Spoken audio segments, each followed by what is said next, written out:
This nanny waited for the owner to leave. As soon as the owner leaves, she starts to do bad things at home without a care in the world. She even took over the owner's property. Just when she was happy that she was earning 100,000 a month and not being watched by her boss. But she didn't notice the doll in the house had quietly turned her face. A few days ago, Greta was a poor woman. Thanks to her friends, she had applied for a well-paid job as a nanny. She was hired by a kind couple. They had only one request, and that is to look after their son. Greta is glad she had found such an easy job. But the couple's next introduction shocked her. Is our son Brahms?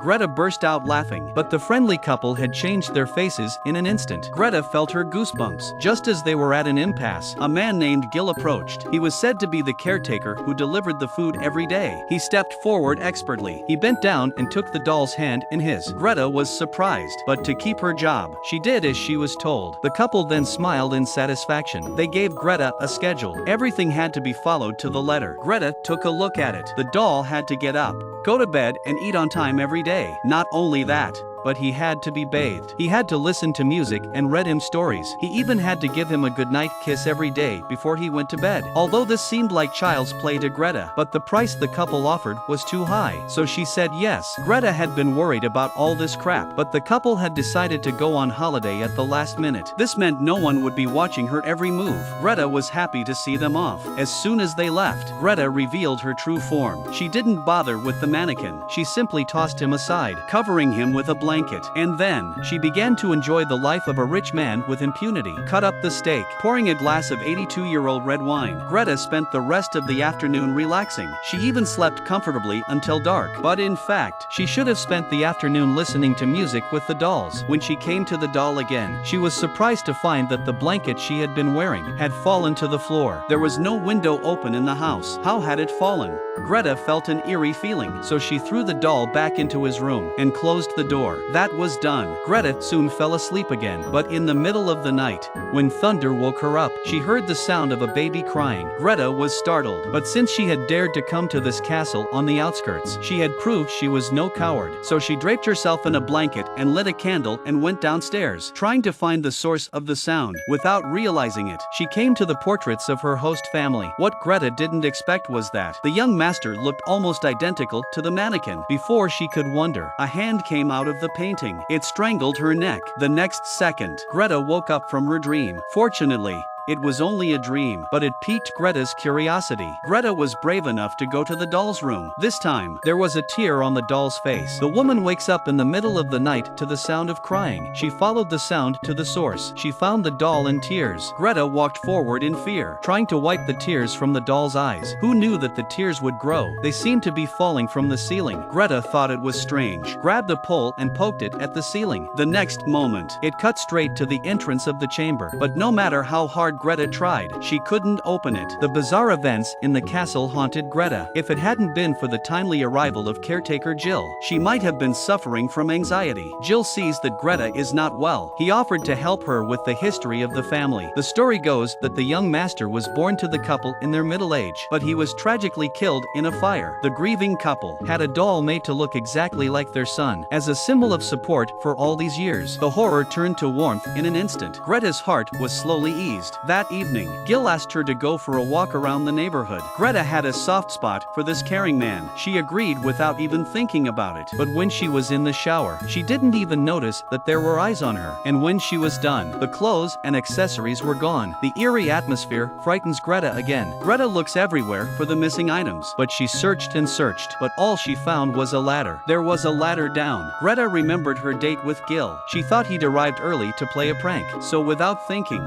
she went up the ladder. But the next moment, however, the ladder jerked back, and with it, the door to the chamber. No amount of flapping by Greta would help. Greta tapped on the window again, in an attempt to attract the attention of Gil outside the castle. But the man was as deaf as he was deaf. After a while, Gil, who hadn't waited for Greta, he thought it was a disguised refusal. He simply left. Greta was frozen in despair. But at that moment, a looming shadow appeared from across the room. Before Greta could see it, she was knocked unconscious by something behind her. When she woke up again, Greta was afraid to be alone, so she called Jill to come. Jill searched every corner of the room, but there was no trace of anything. When I came out here for a delivery, I didn't know it at the time, but it was Brahms' birthday, or would have been.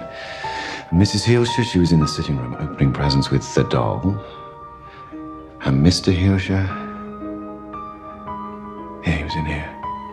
Greta was terrified. She wanted Jill to stay with her for the night, but after all, they had only known each other a short time. Greta didn't want to become a frivolous woman. Another night had come and gone. Greta came to his room to watch him. She came into his room to observe him, but the way he looked at her was horrible. Unable to stand it, Greta decided to turn his face away, but the doll's face quickly turned back. Greta was terrified. She saw the time list in the doll's hand. At that moment, a thought flashed through her mind. Could the doll be alive? Could it be that the young master's spirit had attached itself to it? When she thought of it, Greta suddenly felt less frightened, so she began to follow the schedule to the letter. She took good care of the doll for the rest of the day. Nothing more weird happened to Greta. Just as she was relaxing, Jill came in, seeing her with a doll in her arms. Gil was amused, but Greta had to prove to him the doll really does move.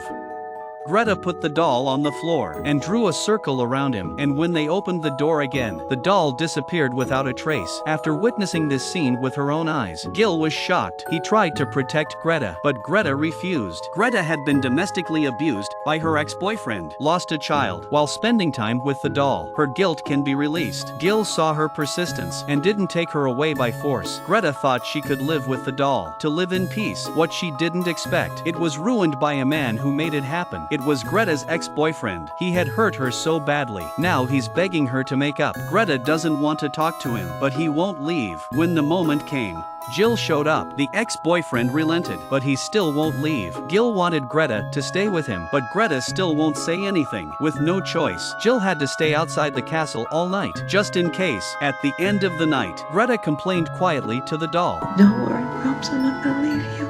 At first Greta saw the doll as a confidant, but when she saw the dead mouse in her ex-boyfriend's box and the bloody writing on the glass, she realizes that the doll is really doing something to help her. A furious ex-boyfriend blamed it all on Greta. He tried to grab the doll from Greta's hand. Greta screamed in panic. The commotion attracted Jill, who was outside. Jill rushed to join the fray. When the ex-boyfriend shattered the doll on the floor with great force, a horrific scene emerged. Out of the shattered mirror, a man with no face emerged. He threw his ex-boyfriend to the ground without a second thought. He stabbed him in the neck with a shard of the mirror. Greta and Jill, who had witnessed the scene, panicked and ran away. It turns out there really is a fourth person in this castle. They accidentally entered an attic. It was a messy place. There were dolls everywhere. One of them looked familiar. It was made from Greta's lost clothes and accessories. At that moment, Greta realized with a start she had been watched and spied on. But that wasn't the most shocking thing for Greta. When she found the letter left by the couple, she learns that they are not looking for a nanny at all. It was the doll's son's doll's wife. And when she saw this, Greta was devastated. She pulls Jill with her and runs away. But the man in the mask warned her if she ran away, he would find a way to kill them. Greta thought about it. She decided to pretend not to go. By now it was time to go to bed for a goodnight kiss. The faceless man was obedient to Greta's reassurances. But when Greta was about to give him his goodnight kiss, she thrust her screwdriver into his body. Then she ran away without looking back. The stab didn't kill him, as the man tinkered with the doll while planning the arrival of his next wife. Underneath the veneer of horror, a tragic story is wrapped in a veneer of horror. Would you dare to buy a doll after seeing this?